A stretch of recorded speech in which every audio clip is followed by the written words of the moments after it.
Bueno, estamos en esta serie,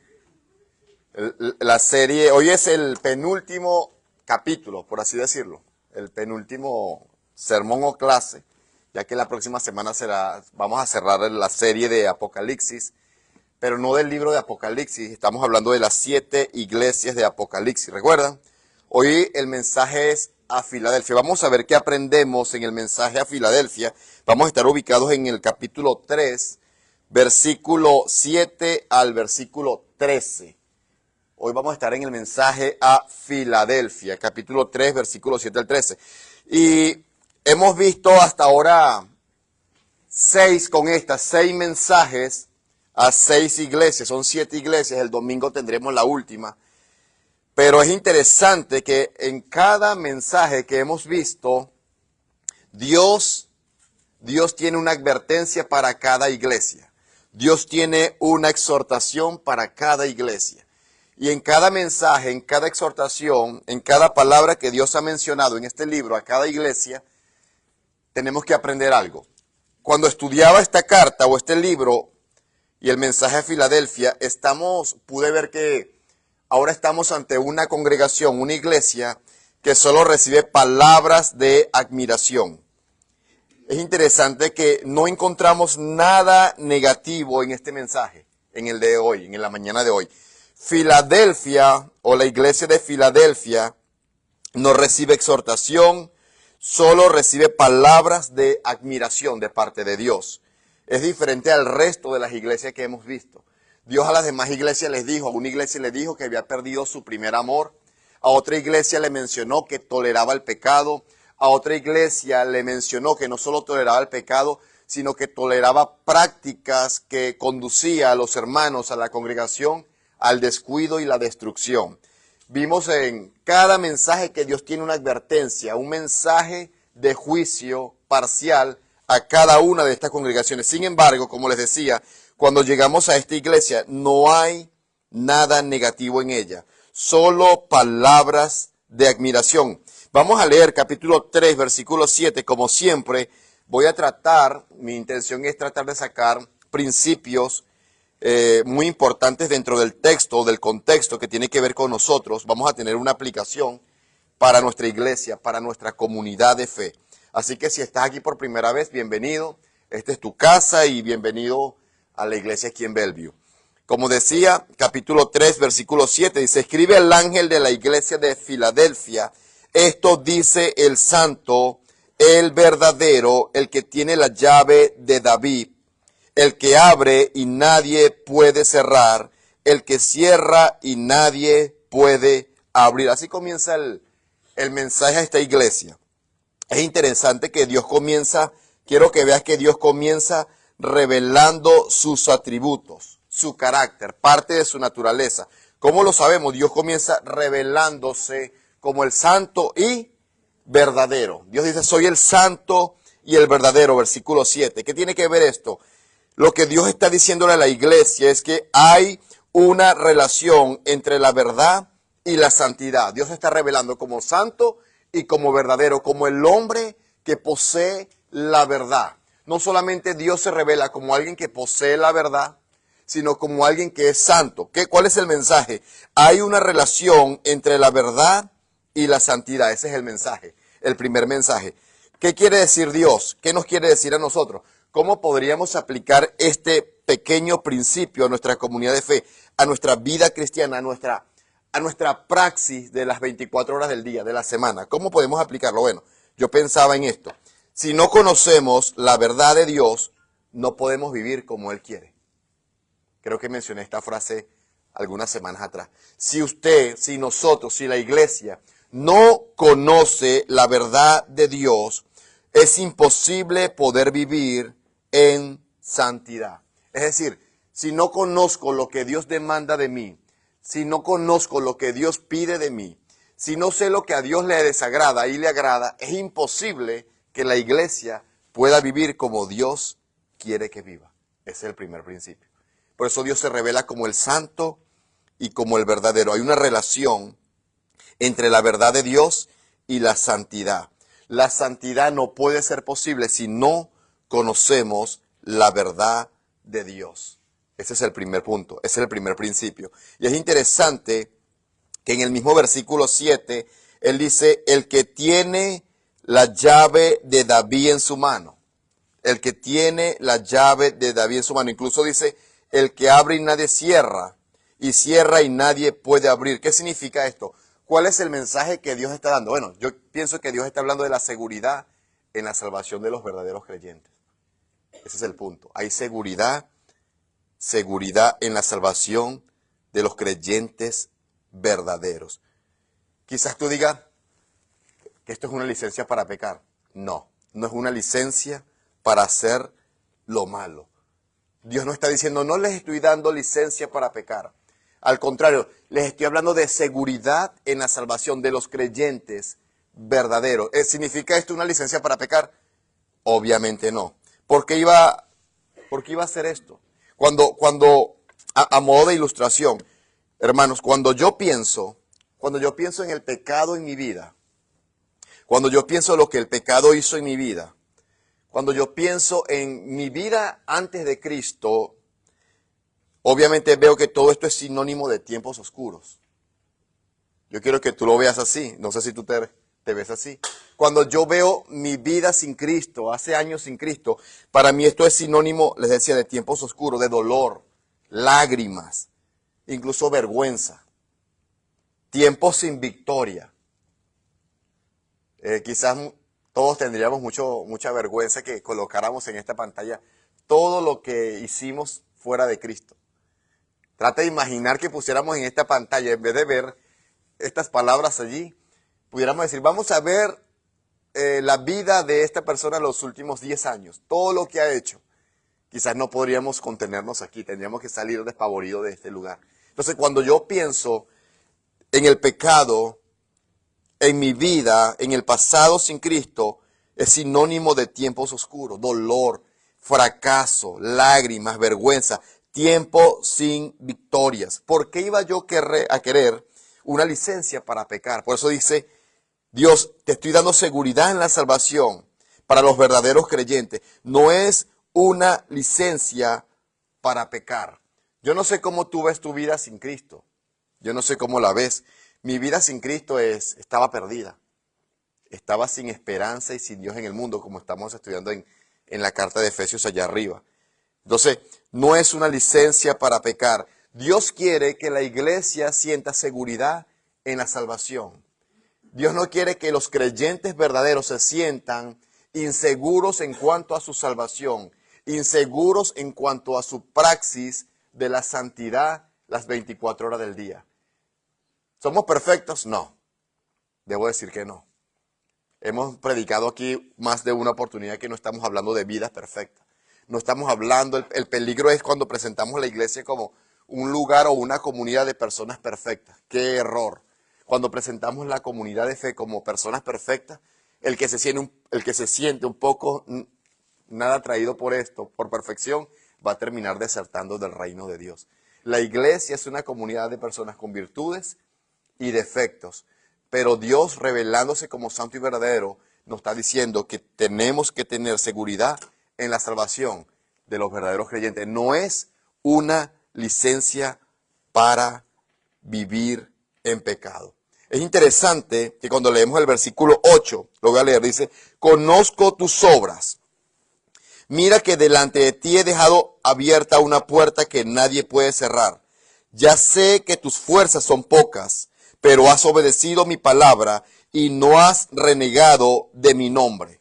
Dios dice, he puesto o he colocado delante de ti una puerta abierta que nadie puede cerrar, dice la Reina Valera. Mi versión es una versión NBI más popular. Entonces, es interesante que en el versículo 8 habla del nombre. No has negado mi nombre, no has renegado de mi nombre, no te has sentido avergonzado por mi nombre. Eso es lo que Dios está diciendo. Y cuando estudiamos la palabra nombre en este contexto, tiene que ver con carácter. Con carácter. Hay una conexión entre la palabra de Dios y Jesús. Ese es el mensaje. ¿Cuál es el punto? Cuando obedecemos la palabra de Dios y la aplicamos a nuestra vida, es allí donde obtenemos el carácter de Jesús. Ese es el punto. No has negado mi nombre. Esta iglesia Es una iglesia que tiene muchas dificultades.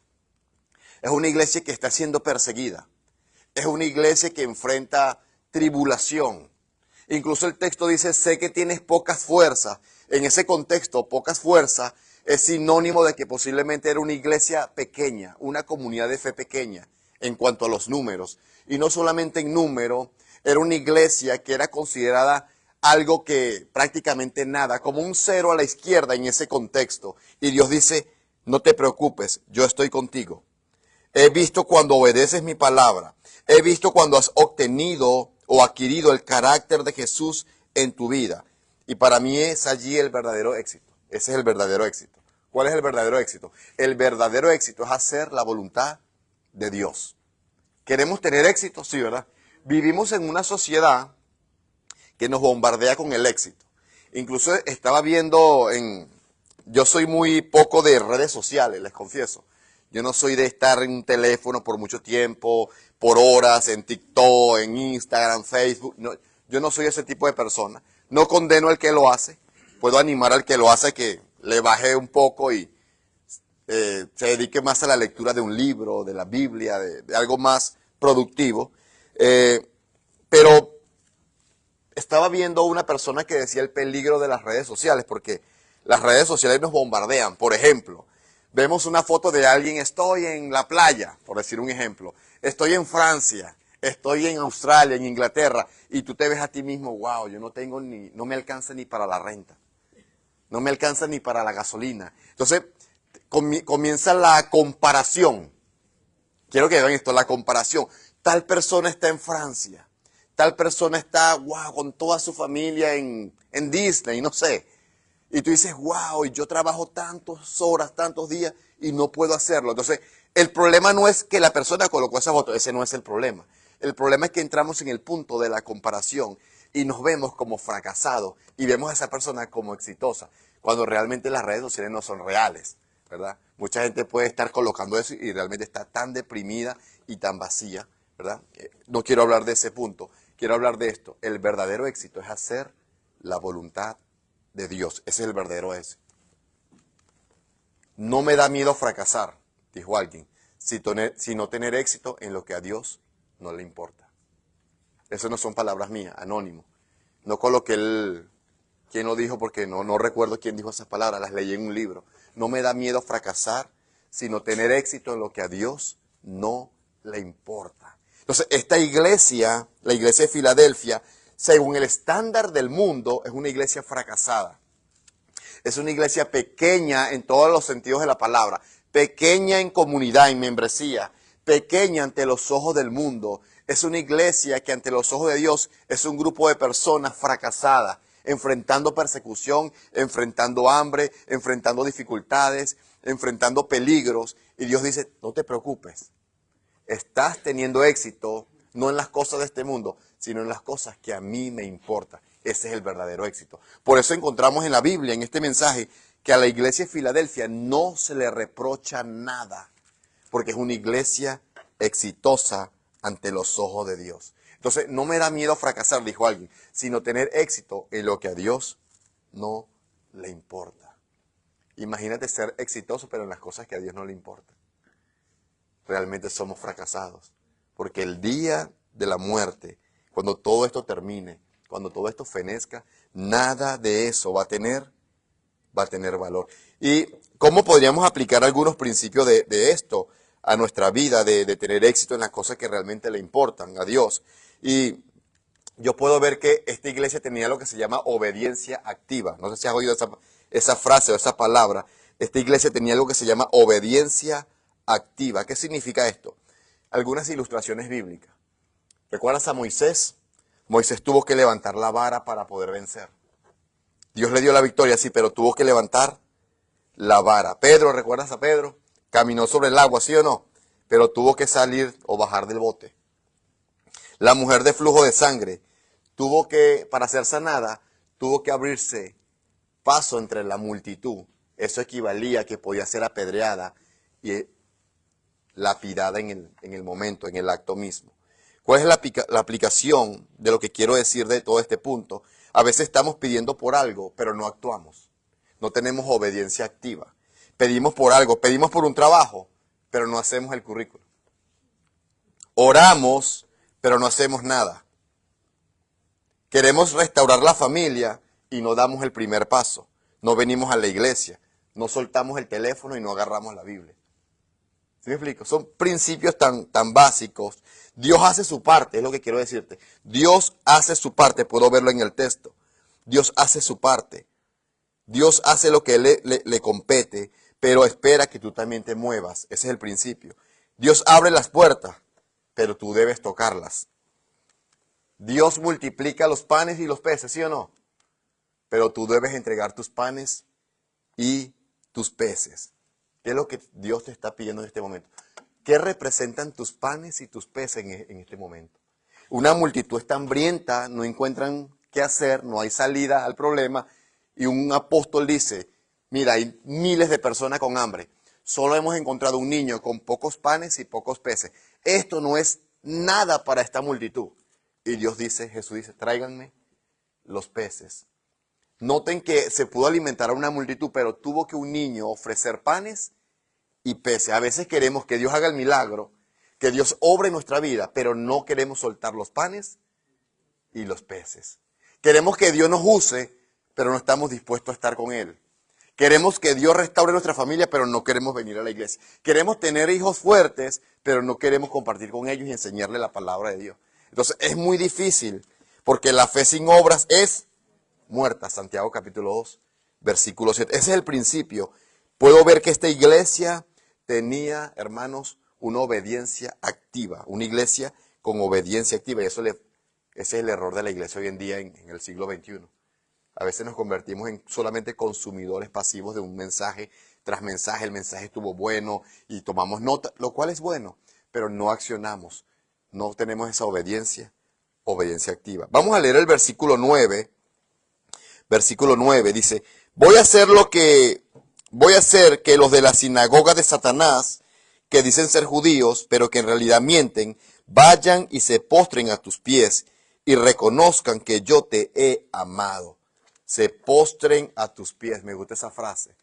Dios dice, voy a hacer que se postren a tus pies. Y decía anteriormente, ¿cuáles son esos panes y peces que Dios está pidiéndote a ti? Y es interesante que ahora Dios dice, voy a hacer que ellos se postren a tus pies. Esto me recuerda una ilustración que quiero compartir con ustedes. ¿Recuerdan estos hombres? Sadrach, Mesach y Abednego. Desafiaron al imperio. Desafiaron un imperio estos hombres. Les cuento un poco la ilustración de la historia. ¿Verdad? Sadrach, Mesach y Abednego desafiaron al imperio. ¿Qué hicieron ellos? Rehusaron adorar la estatua de oro del rey, ¿recuerdan? De Nabucodonosor. El rey levantó una estatua de oro y dijo, el que no la adore va a ser echado un horno de fuego, ¿verdad? ¿Qué hicieron ellos? ¿La adoraron? No. Dijeron, no vamos a adorar. Solo hay un Dios verdadero, el Dios de Israel, el Dios que liberó a nuestro pueblo de Egipto. No vamos a adorar esa estatua. Es decir, quiero que vean que el horno ardiente era el precio de su fidelidad. Cuando leemos la historia de Daniel, capítulo 3, eso está en Daniel capítulo 3, el horno era el precio de su fidelidad. Ellos no se doblaron ante la presión de la cultura. A veces la cultura nos presiona. Ellos no se doblaron no fueron quebrados o doblados ante la presión cultural, ni siquiera espiritual, porque esto era espiritual, tenían que adorar a una estatua de oro, ¿verdad? Un falso Dios.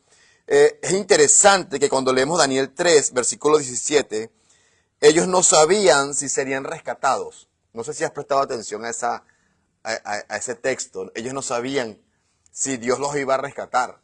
El rey dice, bueno, van a echarlos al horno de fuego por desobedecer, porque su fe es tan fuerte, bueno, vamos a echarlos al horno de fuego. No quieren adorar la estatua de oro que el rey ha levantado. Bueno, échenos, dice el capítulo 3, versículo 17, échenos.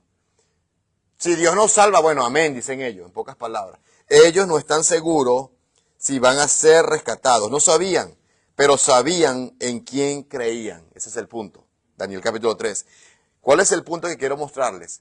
Ellos tenían una fe que no exige garantías. A veces queremos tener garantías por nuestra fe. Yo voy a seguir yendo a la iglesia siempre y cuando todo me salga bien en el trabajo. Yo voy a seguir yendo a la iglesia siempre y cuando las cosas mejoren. Pero, es decir, nuestra fe exige garantías. La fe de ellos no exigía garantías. Voy a seguir adorando a Dios aunque Él no me salve del horno de fuego. ¿Vieron la diferencia? Él puede salvarme, dicen ellos. Dios puede salvarme. Sin embargo, no sabemos si Él nos va a salvar. Aún así, ellos no dejan de adorar al único Dios verdadero. Por eso coloqué aquí, es una fe que no exige garantías. A veces nuestra fe exige garantías. ¿Por qué dejaste de ir? No, todo me está saliendo mal. Es una fe que exige garantías. No es una fe, no es una fidelidad que no se negocia. La fidelidad de estos hombres no se negocia. El rey después los echaron al horno de fuego, ¿recuerdan? Y el rey vio 4 hombres dentro del horno, ¿recuerdan? Y el cuarto parece hijo de dioses, dice el texto. Y salieron del fuego, le dice que salgan, los sacan del fuego sin heridas, sin olor a humo y sin traumas y con un testimonio que estremeció un imperio. ¡Wow! Ahora tienen un testimonio que está estremeciendo al imperio. ¿Cuál es el punto? Dios todavía entra en el fuego. Dios todavía entra en el fuego. Ese es el punto. Sin embargo, no siempre apaga el incendio. Me gusta eso.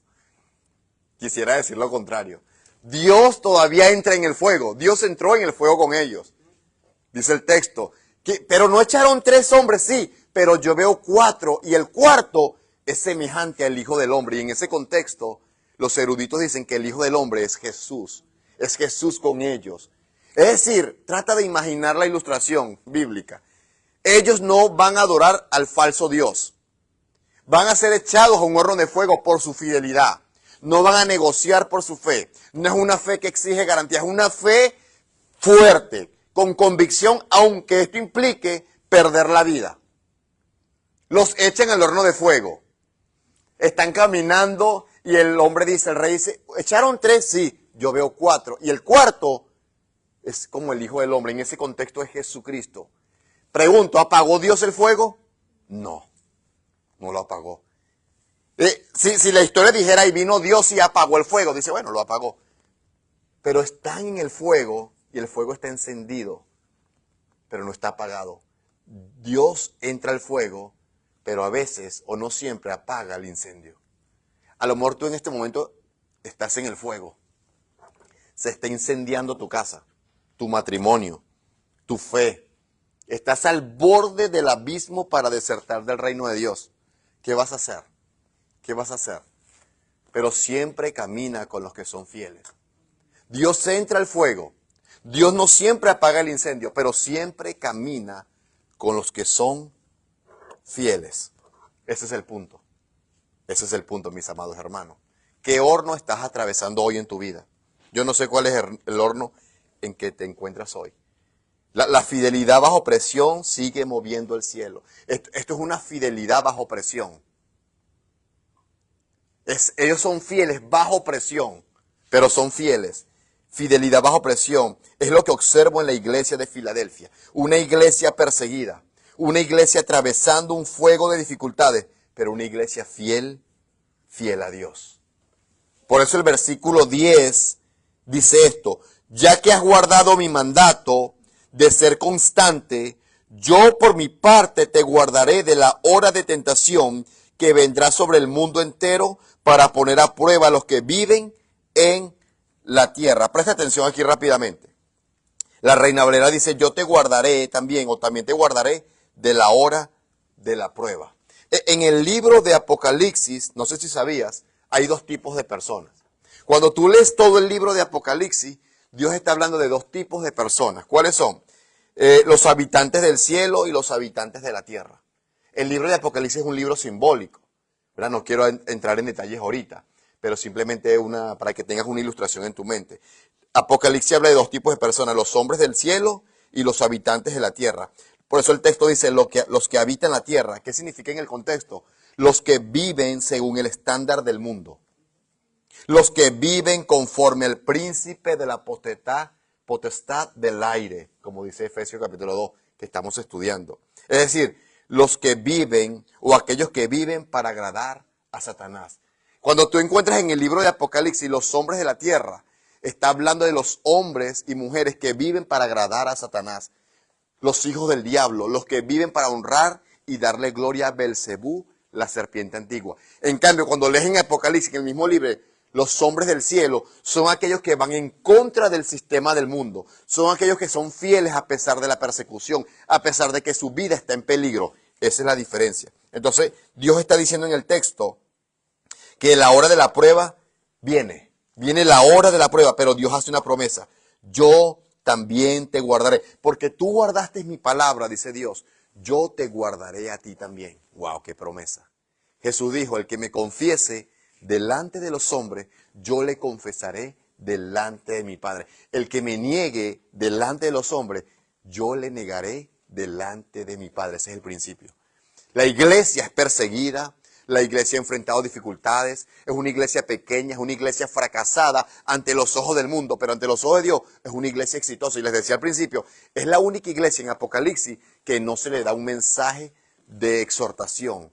No se le dicen cosas malas, todo lo contrario, es la única iglesia que se le dicen todas las cosas buenas. Y tú dices, ¿cómo fue posible? Versículo 10, porque ellos guardaron la palabra de Dios. Hay una conexión entre la palabra de Dios y Jesús en ese contexto. Ellos están experimentando el carácter de Cristo en la tierra. Dios dice, como tú me guardaste mi palabra, yo voy a guardarte en la hora de la prueba. ¡Wow! En este contexto, la hora de la prueba se refiere a algo muy terrible que va a suceder, o que sucedió en el caso de ellos. Espantoso, incluso los eruditos le llaman la gran tribulación. Los eruditos llaman la gran tribulación algo que va a suceder incluso antes de que Cristo venga. Bueno, estamos en tiempos difíciles, ¿verdad? Guerra, estamos al borde de una guerra nuclear, al borde de que alguien apriete un botón y todo se acabe. Dios nos está diciendo, despertemos. Nada en este mundo vale la pena para cambiarlo por Cristo. Nada en este mundo, créanme, nada en este mundo vale la pena cambiarlo por Cristo. Ellos lo sabían, ellos lo sabían. Por eso dice el versículo 11, voy en cadena, versículo 11, vengo pronto, aférrate a lo que tienes para que nadie te quite la corona. ¿Qué significa esto? Les decía que este libro es un libro de símbolos. En el versículo 11 va a hablar de muchos símbolos, por ejemplo, corona o coronas. ¿Qué significa en el contexto? Recompensas. Nadie tome tu corona. ¿A qué se refiere? Dios está diciéndole, manténla. No se refiere a la corona de la vida, sino la recompensa por el servicio cristiano.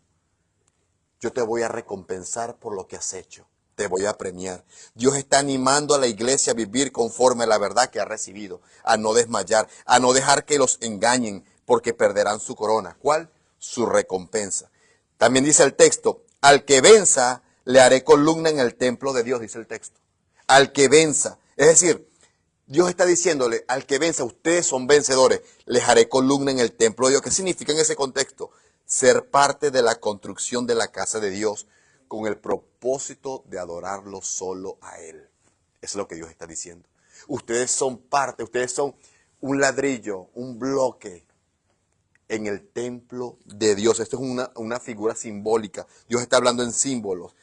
Y bueno, como ilustración, cuando estudiamos esta carta o este libro, especialmente el mensaje a Filadelfia, en su propio contexto, Filadelfia sufría de terremotos. La ciudad de Filadelfia sufría de terremotos. Y las columnas de los templos eran las que por lo general quedaban intactas. Dios está diciendo, así como la ciudad sufre terremotos, cuando venga el terremoto espiritual, lo que va a sucumbir la vida de la gente, ustedes serán columnas en el templo de Dios. Es decir, ustedes serán inamovibles. Nada los va a mover. Ese es el contexto. Y dice, y nunca saldrás de allí. Dice el texto de la Reina Valera. Y nunca saldrás de allí. ¿Qué significa esto en el contexto? Intimidad continua con Dios. Nunca saldrás de allí, del templo.